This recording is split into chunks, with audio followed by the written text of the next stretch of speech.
Ang mga aralin sa video na ito ay una, talasalitaan, ikalawa, buod ng maikling kwentong Lupang Tinubuan ni Narciso G. Reyes na bahagi 7 hanggang 9, ikatlo, mga mahalagang pangyayari sa simula, gitna at wakas sa bahaging ito ng maikling kwento.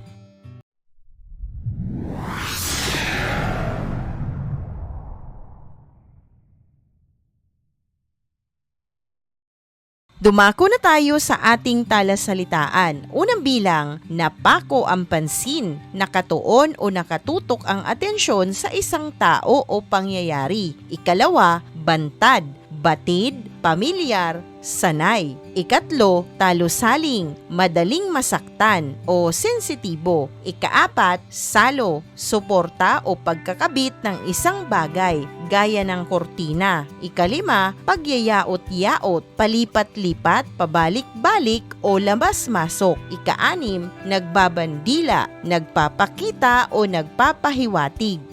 Ikapito, pabulong, mahinang pagsasalita. Ikawalo, makapangyarihang kaugnayan ng dugo, malakas at natural na ugnayan batay sa pagiging magkapamilya. Ikasyam, namandala ang ani, natapos at naipon ang anihan. Ikasampo, naglalatang, nakabilad ng malinaw sa init ng araw. Ating naunawaan ang piling salitang ginamit sa bahaging ito ng maikling kwento. Basahin na natin at unawain ang mga pangyayari sa bahagi 7 hanggang 9 ng maikling kwentong Lupang Tinubuan na sinulat ni Narciso G. Reyes.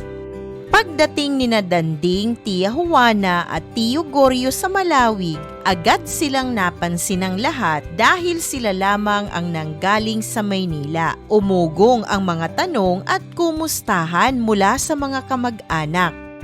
Lahat ay nagtatanong tungkol sa kalagayan ng kanyang amang may sakit at sa kanyang inang siyang tanging bumubuhay sa pamilya. Alam ni Tia Juana na sensitibo ang pamangkin niya, kaya sinikap niyang saluhin ang mga tanong upang hindi masaktan si Danding.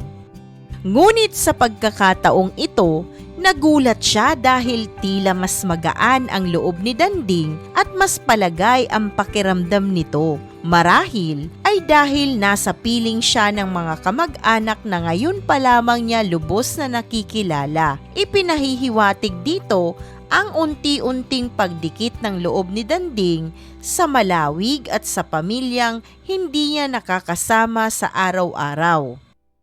Ang bulwagan kung saan ginaganap ang lamay ay may manipis na dingding ng sawali na naghihiwalay sa loob ng bahay at sa kwartong kinaroroonan ng bangkay. Maraming taong nakikiramay ang papasok at palabas at sa lagusan ay may puting kurtina na may lasong itim, mga simbolo ng pagluluksa. Ngunit pagpasok ni Danding, bigla siyang nakaramdam ng kakaibang katahimikan. Nawala ng ingay ang paligid. Para bang tumigil ang mundo para bigyang diin ang bigat ng sandali. Lumapit siya sa kabaong at pinagmasdan ang mukha ni Tata Inong. Maputi, kaaya-aya, may anyong nagpapahiwatig ng katapatan at kagitingan. Nakita ni Danding ang kaunting pagkakahawig sa kanyang ama, lalo na sa noo at ilong. Dahil dito, mas nangibabaw sa kanya ang awa at malalim na lungkot. Kahit hindi niya nakasama ang namatay, ito ang sandaling nagdudugtong ng nakaraan, mga ninuno, kasalukuyan, siya mismo at pinagmulan ang ama at ang lupaing Malawig. Mabini siyang pinaalalahanan ni Tia Juana, hindi mo nababati ang Nana Maria mo at ang pinsan mong si Bining, kaya't humalik ng kamay si Danding kay Nana Maria, asawa ng Yumao, at tahimik na naupo sa tabi ni Bining. Hindi siya nagsalita, puno ang kanyang puso ng emosyon, lungkot at pagninilay. Nakakita siya ng lumang album at binuklat ito. Habang tinitingnan, napag-isip-isip niyang ang mahiwaga at makapangyarihang kaugnayan ng dugo ang isang pamilya na pinagdurugtong ng pinagmulan at kasaysayan kahit sila ay hindi lumaking magkakasama. Pagkatapos kumain, nagtungo si Danding sa bukid sa likod ng bahay. Tapos na ang anihan. Malinis at nakahantad ang lupang nalalanta sa init ng araw. Umupo siya sa ilalim ng kawayan at nagmasid sa paligid. Sa puntong ito, tahimik niyang ninanamnam ang tanawin, ang pinagmula ng kanyang ama at ang paunti-unti niyang pag-unawa sa kahulugan ng pagbabalik sa lupang tinubuan. Ating naunawaan ang mga pangyayari sa bahagi 7 hanggang 9 ng maikling kwentong Lupang Tinubuan. Dumako naman tayo sa mga mahalagang pangyayari sa simula, gitna at wakas ng bahagi ng kwento.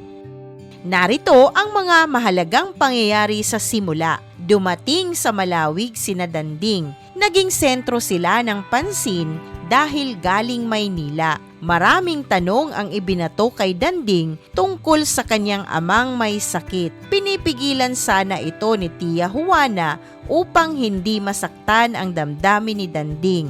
Batid niyang sensitibo ito sa bagay na iyon, ngunit nagulat siyang kaya nitong makiharap. Ipinakikitang nagsisimula ng maging komportable si Danding sa kanyang mga kamag-anak.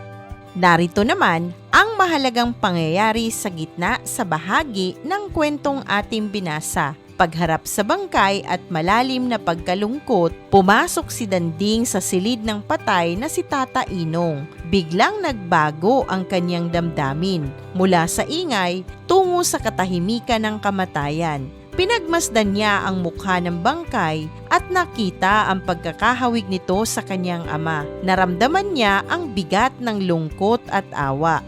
Narito naman ang mahalagang pangyayari sa wakas ng bahagi ng maikling kwento. Pagkilala, pagninilay at mas malalim na ugnayan sa pinagmulan. Bumati siya sa asawa ng Yumao at sa pinsan niyang si Bining. Tahimik niyang binalikan ang mga larawan ng pamilya sa lumang album.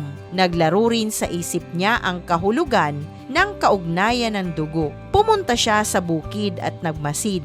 Para bang sinisipsip ang diwa ng Malawig, ang lupain ng kanyang ama.